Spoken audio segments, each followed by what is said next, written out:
Hola a todos. Vamos a concluir con la vida de nuestro Señor Jesucristo. Hemos tenido distintos temas. Hablamos del Antiguo Testamento, del cumplimiento del Antiguo Testamento, como nuestro Señor llega finalmente a nuestro mundo. Y para concluir, la verdad es que podríamos seguir clases y clases y clases. La vida de nuestro Señor Jesucristo es apasionante. Para concluir con la obra de nuestro Señor, hay que hablar de la redención, o la obra redentora de nuestro Señor Jesucristo.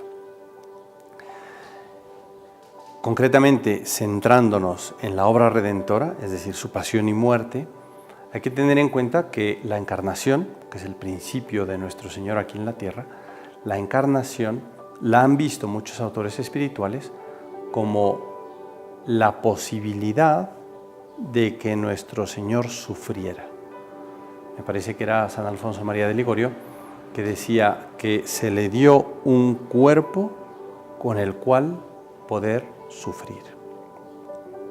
De manera que ya en ese momento que nuestro Señor es concebido, podríamos decir que el objetivo de esa concepción, o una de las metas hacia las cuales apunta la concepción, es precisamente la pasión de nuestro Señor. Que fuera a padecer. Bien, nace nuestro Señor, no exento de dolor, no exento de dificultades, en la miseria, en la pobreza, con frío, con circunstancias adversas. El niño, al poco de nacer, pues es amenazada su muerte. Como sabemos, tienen que huir José y María con el niño al país de Egipto. De manera que ya estaba marcado nuestro Señor. Cuando la Santísima Virgen fue a presentar al niño, Simeón lo toma y le advierte a la Santísima Virgen: una espada traspasará tu alma. Este niño ha sido puesto para ruina y resurrección de muchos en Israel. Ese una espada traspasará tu alma, que es bastante misterioso, lo habrá tenido la Santísima Virgen en la cabeza por años. De hecho, a veces pienso, cuando se perdió el niño en el templo, la Virgen habrá pensado: bueno, y esta es la espada que iba a traspasar mi alma, perder al hijo de este modo, no saber ni dónde paró. Bien, no era eso, era incluso todavía peor. Nuestro Señor cumple cerca de 30 años, empieza su vida pública. Entendemos que son prácticamente 3 años de vida pública, en los cuales no deja de anunciar su pasión. Y esto es muy interesante porque hay que meterse un poco en el contexto de la vida de los discípulos con el Señor, la interacción. El primer milagro, nuestro Señor convierte agua en vino. Los discípulos están ahí, prueban el vino, Jesús le quedó de maravilla. De alguna manera podríamos decir, se reafirman en su decisión de seguir a Jesús. Hombre, pues está muy conveniente esto de seguir a Jesús, sí, se va a convertir agua en vino, no te digo, de maravilla. Luego, no sé exactamente cuándo, multiplicación de panes. Los discípulos que estaban medio hambrientos, ¿no? Panes gratis, como recién salidos del horno, maravilloso. Era muy conveniente para ellos seguir a nuestro Señor. Lo que pasa es que nuestro Señor quiere que no se llamen a engaño, quiere que no, como solemos decir, no se vayan en la finta. ¿Por qué? Pues porque les va anunciando: el Hijo del Hombre va a sufrir, el Hijo del Hombre va a ser entregado. Y apuntan los evangelistas. Sus discípulos no entendían qué quería decir aquello. Nuestro Señor lo predice en más de una ocasión, que morirá, que padecerá cruelmente, que resucitará, y los discípulos no entendían y no entendían y no entendían. Como es sabido, en la última cena nuestro Señor se da la tarea de instituir la Eucaristía, un misterio de amor maravilloso, ya hablaremos de eso más adelante. se da la tarea de instituir la Eucaristía y sabemos que en esa cena uno de sus discípulos, uno de sus apóstoles, lo traiciona. El relato evangélico dice que Judas abandona el cenáculo, que previamente se habría puesto de acuerdo con los jefes de los judíos y lo habría vendido. ¿Cuánto me ofrecen? Y yo se los vendo. Me parece que dijimos en la clase acerca de las profecías que fue tasado en 30 monedas de plata. De manera que pues ahí estaba el precio de nuestro Señor. Él era consciente, nuestro Señor, sabía perfectamente. Le dijo a Judas, lo que has de hacer, hazlo pronto. Bien, no me entretengo en la consideración de los misterios del rosario, los misterios dolorosos del rosario. La oración del huerto es lo que sigue, esa lucha tremenda de nuestro Señor entre querer salvar su vida y querer obedecer al Padre que le dice, ofreces tu vida. La flagelación, la coronación de espinas, cargar con la cruz. Ahí, en ese cargar con la cruz, entra otra devoción cristiana, que es el Via Crucis, todas las estaciones del Via Crucis que solemos rezar, que nos llevan a considerar esa pasión de nuestro Señor. Decía, no me entretengo en esas prácticas piadosas. Interesa, por lo menos para efectos de esta clase, detenernos más bien en el hecho de que nuestro Señor padece, de que nuestro Señor sufre, de que nuestro Señor es crucificado. Cuando nosotros, y es que todo tiene relación, cuando nosotros cometimos el pecado original, nos hicimos reos, esclavos, podríamos decir, del demonio. El demonio nos sojuzgó, ya lo decíamos también en otra clase, ¿no? Como cuando nuestro Señor habría de liberarnos, le iba a aplastar la cabeza al dragón. Así había sido profetizado en el protoevangelio, Génesis 3:15. Bien, pues nuestro Señor viene a liberarnos de esa esclavitud y para eso Él se tiene que ofrecer al Padre. Quiere, en definitiva, mostrarnos lo que es el pecado. Nosotros no valoraríamos con profundidad qué es el pecado si no viéramos a nuestro Señor en la cruz. Solo cuando vemos a nuestro Señor en la cruz podemos valorar qué es el pecado. Bien, pues nuestro Señor habría de sufrir aquella muerte. Hay distintos ángulos desde los cuales se puede estudiar la muerte de nuestro Señor. Uno de ellos es el ofrecimiento que Él hace al Padre.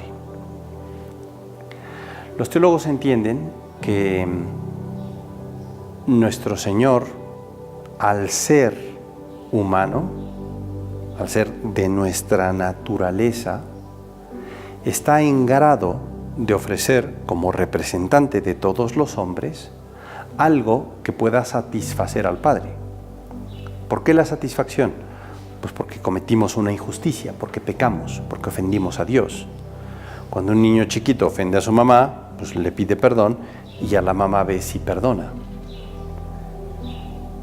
Cuando hay una ofensa, es de justicia que el perdón que se pide sea proporcional o proporcionado al daño que se hizo.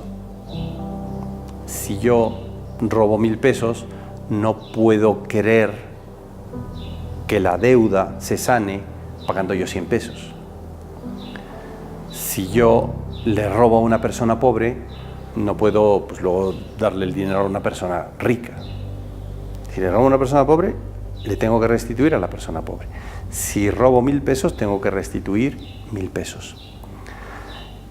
Como nuestra deuda era con Dios, y Dios es infinito, pues no había ser humano que fuera capaz de pagarle a Dios Padre, ser infinito, por la deuda que cometimos, por el pecado original. De manera que, y aquí está la iniciativa de Dios nuestro Señor, tremenda, maravillosa, indescriptible podríamos decir, de decir, me hago hombre y como hombre, representante de los hombres, tendré la capacidad de restituir de modo infinito al Padre infinito. Esto es, podríamos decir, lo que tiene que ver con ese redimir. O sea, pagar una deuda, pedir perdón de modo proporcionado, ofrecerse al Padre como representante del género humano con la capacidad de cubrir una deuda infinita, porque es un hombre como nosotros, pero a diferencia de nosotros es un ser infinito. Bien, pues decía, al margen de las consideraciones piadosas, el rosario o el Vía Crucis, es muy importante tener esto en cuenta, porque si no, se podría decir que es muy difícil encontrar una respuesta a la crucifixión de nuestro Señor.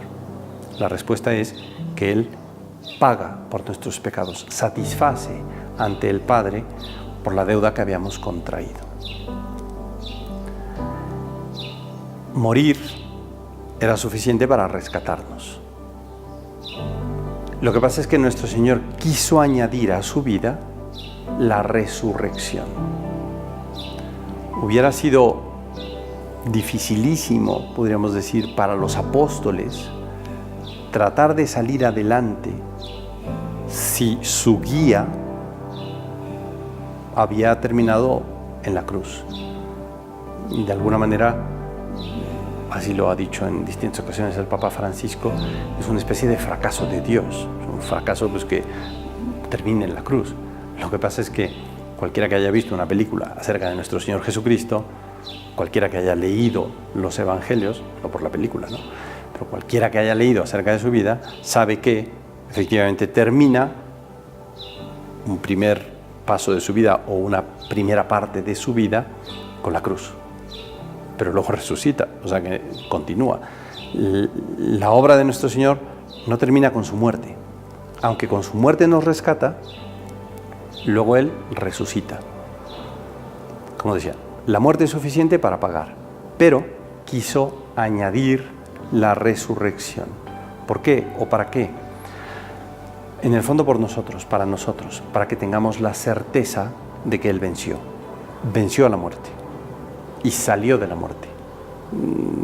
Tuvo la posibilidad de vencer la muerte, para que nosotros nos llenemos de fe, para que nosotros nos llenemos de esperanza. Nuestro Señor triunfa sobre la muerte, podemos decir, triunfa sobre el pecado a la hora de morir, triunfa sobre la muerte y regresa victorioso al cielo.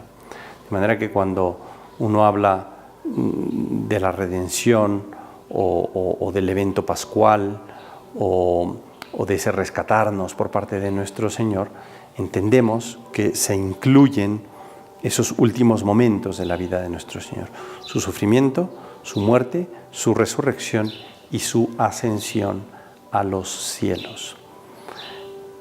Como Él, también en distintas ocasiones, habló de un lugar para nosotros en el cielo, como Él habló de prepararnos ese lugar, pues era, podríamos decir, necesario, por lo menos para nuestra naturaleza, que los discípulos mismos vieran a nuestro Señor, pues sí, no solo morir, sino resucitar. Luego verlo resucitado, lo vieron resucitado 40 días y luego lo vieron irse a los cielos. Es interesante la escena de la ascensión, porque cualquier despedida es triste y sin embargo la Sagrada Escritura dice que con la ascensión de nuestro Señor se quedaron muy contentos los discípulos. Estaban felices, pero felices de la vida. Esto hay que explicarlo o que entenderlo, ¿no? Se fue, tan felices. Uno se queda feliz cuando se va una persona indeseable, pero cuando se va la persona amada, más querida, pues la verdad es que uno debe decir, ¿por qué? Porque ese irse de nuestro Señor no es un irse penoso, es un irse victorioso. Bien, pues la obra de la redención, decíamos, de alguna manera comprende todo esto y es preciso tenerlo en cuenta porque precisamente la encarnación de nuestro Señor, el que hubiera sido anunciado, el que hubiera nacido, tiene como objetivo liberarnos del pecado y abrir una vez más las puertas del cielo. Muchas gracias.